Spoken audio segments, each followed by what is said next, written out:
Dios les bendiga. El mensaje de la palabra de Dios para el día de hoy está basado en la epístola del apóstol Pablo a los Efesios, capítulo 5, versículos del 21 al 24. Se titula El deber cristiano de las esposas. Antes de iniciar con este tema, quiero mencionar que en el próximo mensaje estaremos reflexionando sobre el deber cristiano de los esposos, basados en Efesios capítulo 5 del 25 al 33. De esta manera abarcaremos todo el consejo de la palabra de Dios con respecto al tema de la relación entre los esposos, específicamente en este pasaje. Asimismo, si eres una esposa o mujer que aspira a ser una esposa, quiero advertirte que quizá lo que vayas a escuchar en los próximos minutos pudiera ser un tanto incómodo. Sin embargo, es mi oración que Dios use este mensaje para tocar tu corazón y el de tu marido para transformarlos a la medida de su voluntad para sus vidas. Así que te pido en el amor de Dios que escuches este mensaje con un corazón receptivo, tratando de discernir la voluntad de Dios en su palabra para tu vida. Dicho lo anterior, les invito a meditar en la palabra de Dios. Como primer aspecto para tratar lo concerniente al deber de las esposas para con sus maridos, el apóstol Pablo establece un principio por el cual se ha de regir la relación matrimonial. Es el principio del sometimiento mutuo. Este es un principio de la vida cristiana que concierne tanto a las esposas como a los maridos.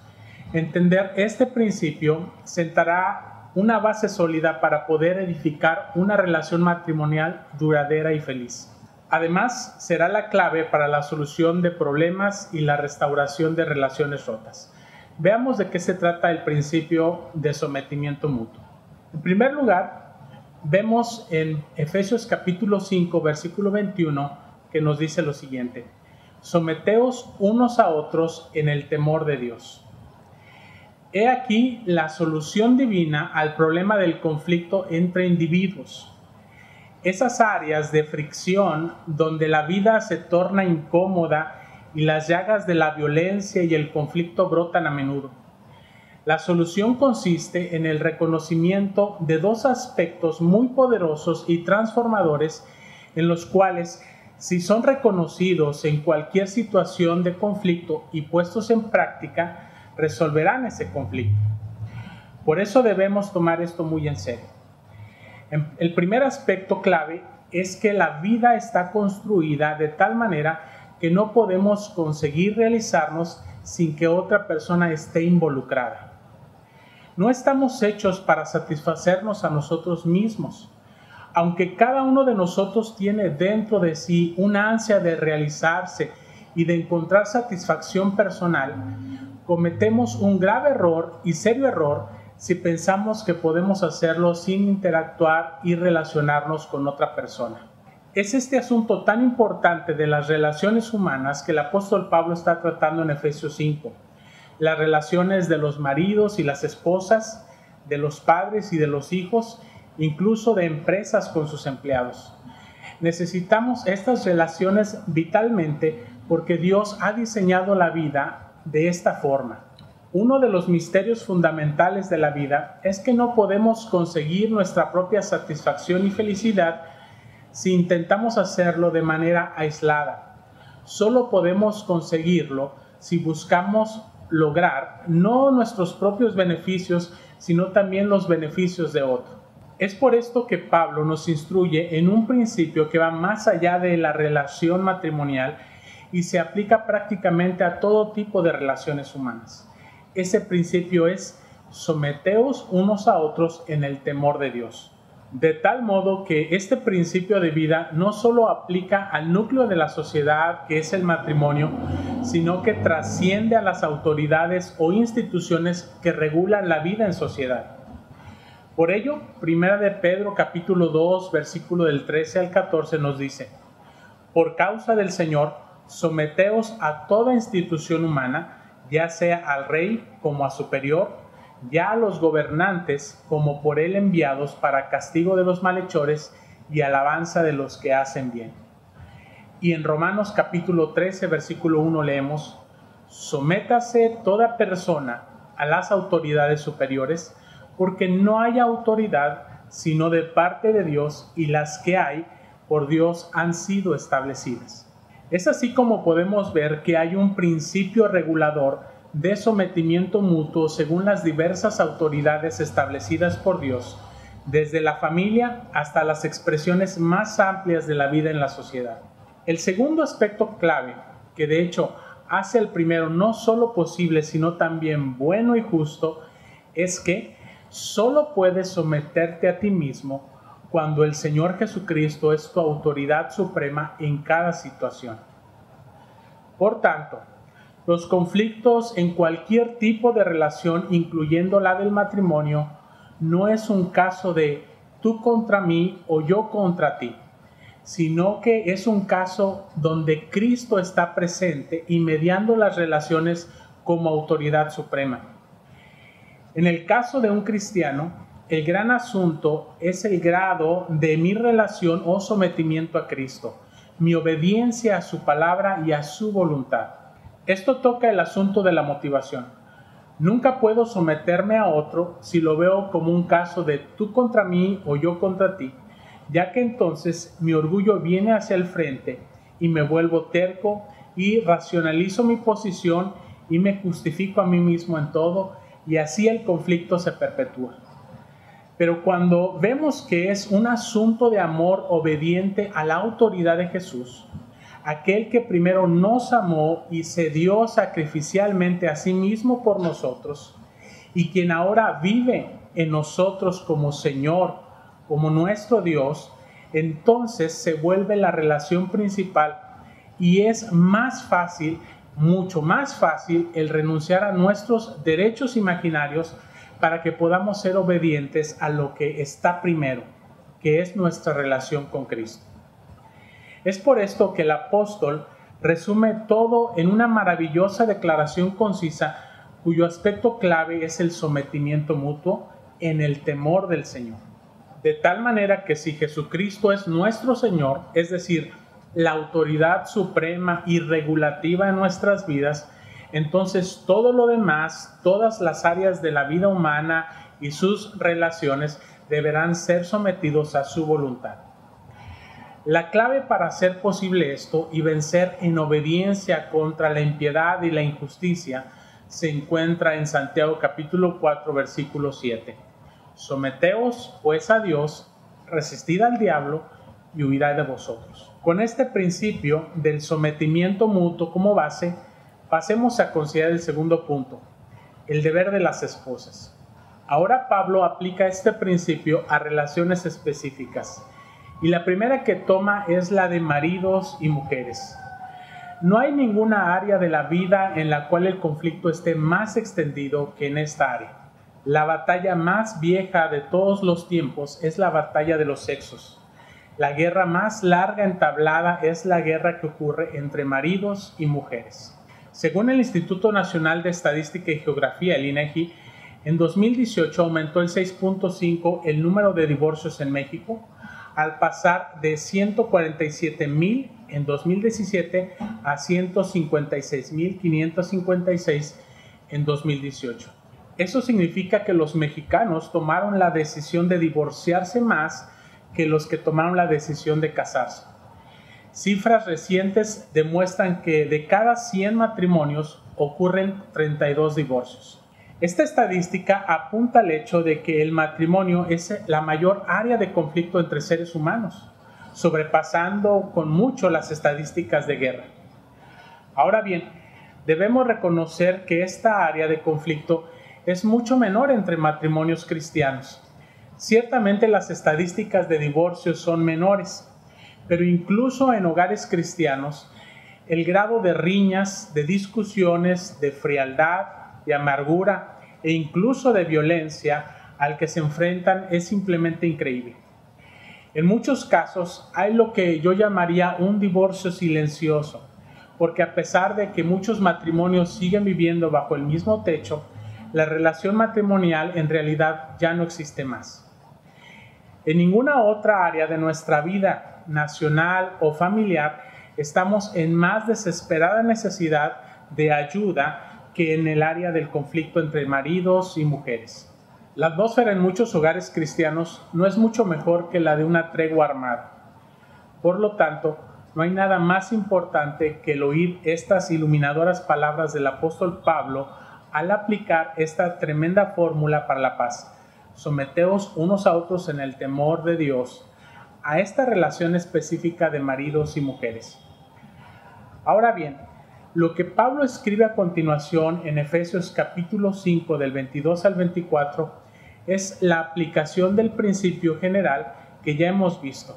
El sometimiento, por lo tanto, no es meramente de parte de uno solo, sino que en el caso de los maridos y las mujeres cristianos ha de ser hecho por ambos. El marido ha de someterse a la mujer tanto como la mujer al marido. La fórmula de sometimiento será distinta de acuerdo al sexo, pero el principio es el mismo para cada uno. Nos haría bien tener esto en mente. Lo que el apóstol Pablo continúa explicándonos es exactamente lo que esto significa en cada uno de nosotros. ¿Cómo se somete la mujer al marido por temor a Dios? Con la mujer simplemente repite la palabra que ha utilizado. Las casadas estén sujetas a sus propios maridos como al Señor. Esto claramente implicaría que, para la mujer, el significado básico de la palabra sujetas se aplica a ellas. El significado básico de la palabra sujetas o sumisas en algunas otras versiones es mantenerse a uno mismo por debajo de, ponerse a uno mismo bajo la autoridad de, o como lo traducen algunas versiones, adaptarse a, ajustarse uno mismo a la autoridad o voluntad de otro.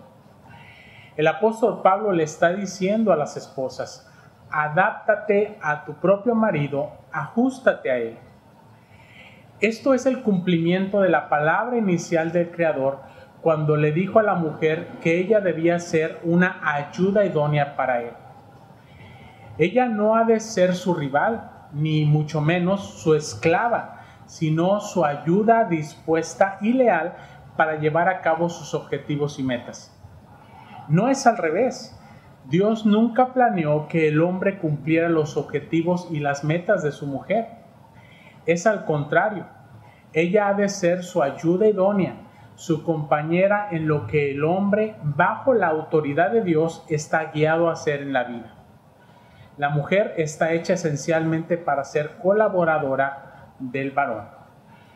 Toda la naturaleza y todas las escrituras confirman esto. Es en este papel que la mujer cristiana encuentra realización, plenitud de vida y gozo. El apóstol conecta esto inmediatamente con la razón para tal sumisión. Veamos en tercer lugar la motivación para las esposas. Las casadas están sujetas a sus propios maridos como al Señor, porque el marido es cabeza de la mujer, así como Cristo es cabeza de la iglesia, la cual es su cuerpo y Él es su Salvador. La frase clave aquí es como al Señor. La mujer está sujeta a su marido, no porque el marido sea una criatura tan maravillosa y perfecta, sino porque ella tiene una relación previa y primordial con su Señor Jesucristo. La frase como al Señor no significa que la mujer ha de alabar a su marido como si él fuera el Señor. Significa que ha de ceder la voluntad ante su marido, y tal ceder complace al Señor. Significa que su relación principal no es con su marido, sino con su Señor.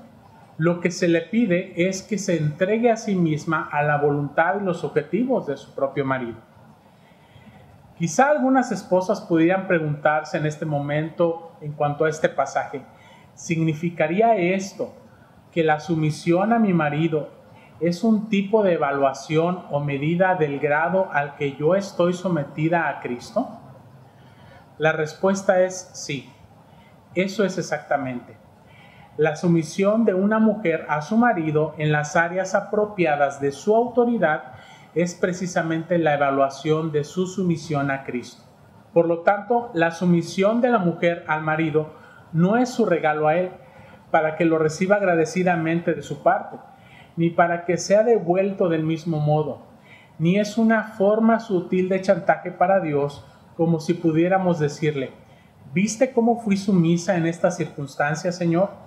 Así que espero ver los resultados. No es así. De hecho, si estuviera sometiéndome a Él como al Señor, no me importarían cuáles fueran los resultados. Ese es un asunto de Dios. En realidad, una mujer es más libre para ser ella misma cuando está gozosamente sometida a la autoridad de Dios a través de su marido. Qué alivio es ser libre para hacer aquello para lo que cada quien fue hecho. Este es un asunto de quién es la cabeza en el hogar. La cabeza en las Escrituras significa autoridad o liderazgo. Hay varios ejemplos de esto en las Escrituras, pero veamos el que brinda el apóstol Pablo a los Corintios cuando escribe: pero quiero que sepáis que Cristo es la cabeza de todo varón, y el varón es la cabeza de la mujer, y Dios es la cabeza de Cristo. Si queremos entender lo que significa para el hombre ser la cabeza de la mujer, entonces analicemos lo que significa para Dios ser la cabeza de Cristo. Si buscas en las Escrituras que describen al Señor Jesús en relación con su Padre según andaba en la tierra, descubrirás que hay 4 elementos implicados en la autoridad del Padre. Primero, hay identidad. Jesús dijo en una ocasión: el Padre y yo uno somos. Las Escrituras también dicen que cuando un hombre y una mujer están casados, se vuelven una sola carne. Así que hay una identidad de persona que está implicada en todo el asunto de la autoridad. Segundo, el Señor Jesús en otra ocasión dijo: mi Padre hasta ahora trabaja y yo trabajo. O sea, cooperamos juntos. En el área del trabajo, la autoridad obviamente conlleva cooperación mutua. Así que el marido y la mujer han de cooperar uno con el otro. Tercero, hay un compartir mutuo de honor que indica de nuevo lo que significa la autoridad. El Señor Jesús dice a su Padre: antes honro a mi Padre, y mi Padre es el que me glorifica. Finalmente, hay una diferencia de autoridad. El Señor dice: el Padre mayor es que yo, y yo hago siempre lo que le agrada. Así que ahí tenemos la autoridad interpretada para nosotros. Identidad en cuanto a la naturaleza, cooperación en cuanto al trabajo, honor en cuanto a la persona y sumisión en cuanto a decisiones finales. Eso es estar bajo autoridad. Eso es lo que debería de significar también para la mujer al estar sumisa a su marido. Al llegar a este punto, quizá algunas mujeres se pregunten: ¿hasta dónde debería de llevar esto? Es que no conocen a mi marido. Las Escrituras contestan a esto con una sola frase: así que, como la iglesia está sujeta a Cristo, así también las casadas lo estén a sus maridos en todo. Bueno, yo no escribí eso, lo escribió el apóstol Pablo inspirado por el Espíritu Santo, y lo dice muy claro: en todo. Ahora bien, es obvio que esto excluye la maldad moral. Ningún marido tiene el derecho o la autoridad de pedir a su mujer algo que sea moralmente malo, que vaya explícitamente en contra de la voluntad de Dios. Esto siempre se da por sentado como excluido de las amonestaciones tales como estas en las Escrituras. Pero de todas las demás áreas de la vida, la mujer ha de permitir que el marido tome las decisiones finales. Por otra parte, hay bastante indicación en otros sitios de las Escrituras que el marido ha de esperar y ha de animar a su mujer a expresar sus deseos, a expresar sus puntos de vista, o a arguir el tema, o a decir lo que siente que es el camino apropiado, ya que de otra forma, ¿cómo podría ser una ayuda idónea para su marido? Pero en la decisión final, la mujer ha de honrar a su marido. Esto es esencialmente lo que significa en todo. A continuación, el apóstol Pablo muestra la relación de la Iglesia de Cristo como un ejemplo para las esposas. Veamos el ejemplo para las esposas. Aquí vuelvo a citar Efesios capítulo 5, versículo 24. Así que como la iglesia está sujeta a Cristo, así también las casadas lo estén a sus maridos en todo. Inmediatamente puedo imaginar un destello en los ojos de algunas esposas que dicen: ah, bueno, ¿y cómo está sujeta la iglesia a Cristo? ¿Acaso muchas veces la iglesia no es rebelde, imperfecta? Y si esta es la forma en que debemos de estar sujetas, entonces encantada de hacerlo. Pero es obvio que el apóstol Pablo no tiene eso en mente. Él no está hablando de ese tipo de sujeción real de la iglesia a Cristo, sino de la sujeción ideal de la iglesia a Cristo. ¿Cómo quiere estar la iglesia sujeta a Cristo? Quizá la mejor explicación que tenemos está en nuestros himnarios. La Biblia es la palabra del Señor para la iglesia. Y muchas veces el himnario es la palabra de la iglesia para el Señor. Si leemos nuestros himnos, veremos reflejados en ellos los anhelos y los deseos de la iglesia de estar sujeta a su Señor. ¿No es así? Por ejemplo, los himnos Un solo fundamento, o En Cristo tu confianza pon, o Dios de gracia, Dios de gloria, entre muchos otros. Sugiero, por lo tanto, que cuando la relación matrimonial se torne difícil y los deseos de sujeción se hayan esfumado, quizás sea útil para las esposas como para los maridos que tomen esos himnarios y los apliquen a su propia relación matrimonial. No en el sentido de adoración, por supuesto, sino en el sentido de sumisión.